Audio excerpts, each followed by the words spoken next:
Краевед, этнограф, путешественник Василий Кондракий быт крымских татар описывал так. В домашнем быту установлен следующий обычай приема пищи. Утром выпить 1 или 2 финджана кофе без хлеба, в полдень закусить кусок хлеба с каким-нибудь соленым или свежими овощами.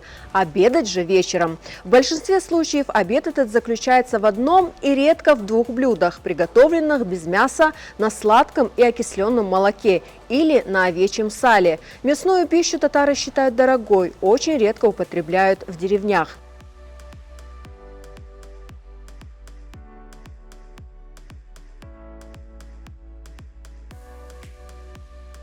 Bu meşhur ülkeşnas, yani Kırım'ı güzel bilgen adam, Kırım'da doğan, Ahmecit'te doğan ve sonra Kefe'de yaşayan.